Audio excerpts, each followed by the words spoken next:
Hello, my name is Lindsay Stevenson. I currently work in the Shawnee Mission School District. I'm an instructional coach and a secondary digital learning coach. A little bit about me: I'm an educator, a mom, and a learner. I have my bachelor's degree from KU in secondary education, focus on English, and my master's degree also from KU with a focus it's in special education and a focus on deaf education. I'm going into my 16th year in education. I started as a deaf educator in Blue Springs. I taught elementary school, K-5, and ninth grade as well, so I traveled.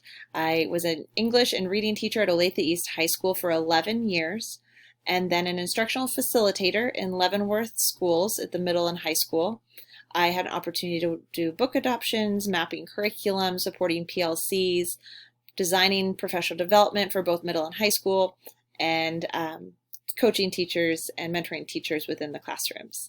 I am now an instructional coach at a single building at Shawnee Mission South High School. I'm there every day to support the teachers, and I'm a digital learning coach on the district level where I support all middle and high school with digital learning, technology integration, and on the district side, I help with the adoption of our LMS program that we're adopting for the fall, and I help with the apps and program adoptions on the district level. This is the administrative team I get to work with every day. I am the only female in that hallway, so they are all men. They are very motivating though, very supportive. I've learned a lot about leadership and about working with teachers from these gentlemen.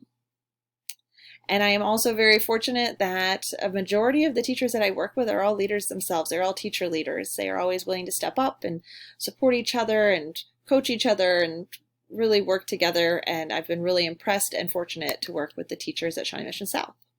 And at the district level, I also feel that way. I feel that they're very collaborative. I've been given lots of opportunities to expand my experiences in my career, and I've learned a lot from all of those that have given me those opportunities.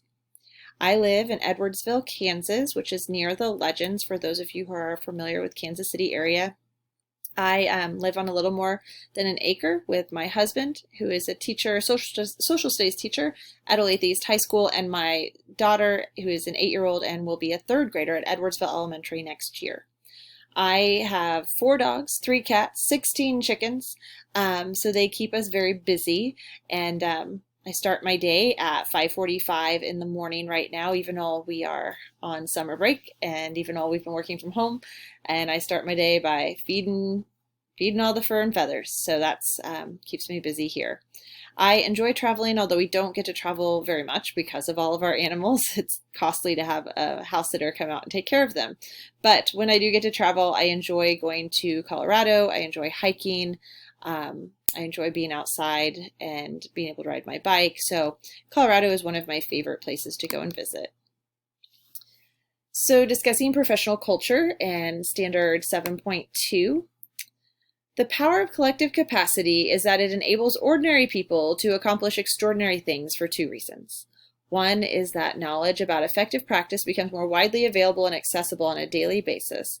The second reason is more powerful still, and that's working together generates commitment.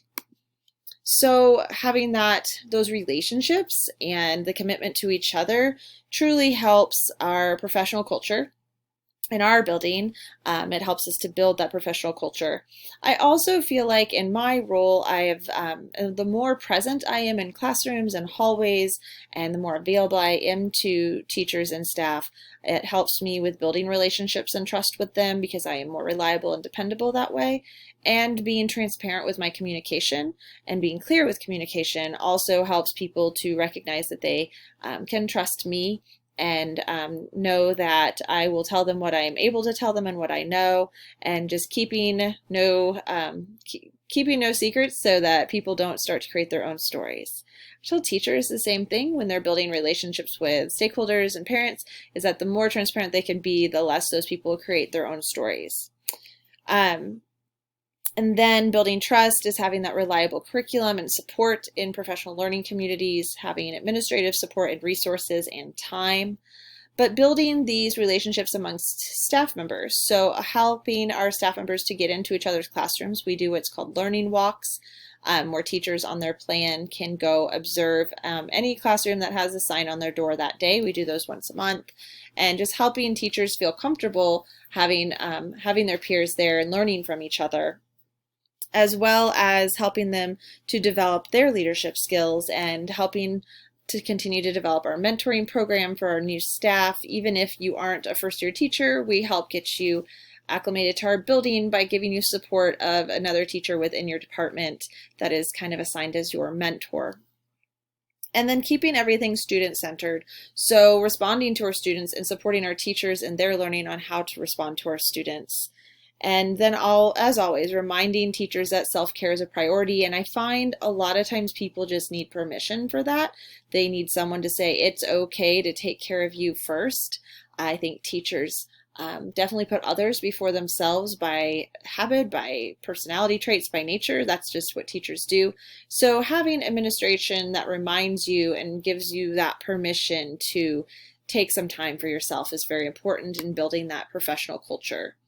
As we look at our collaborative culture, collaborative professional culture, PLCs have been very important to our building. We have done trainings with Solution Tree and learned from them about the 4 key questions. Our building spends a lot of time on questions 3 and 4 as we work towards differentiating and meeting student needs. But what do we want students to learn? How will we know if they've learned? What will we do if they didn't learn? And what do we do if they already know it? So pretty much all of our PLC questions and resources and support from me come down to these 4 questions. So those professional learning communities definitely help us collaboratively move towards growth and improvement within our building.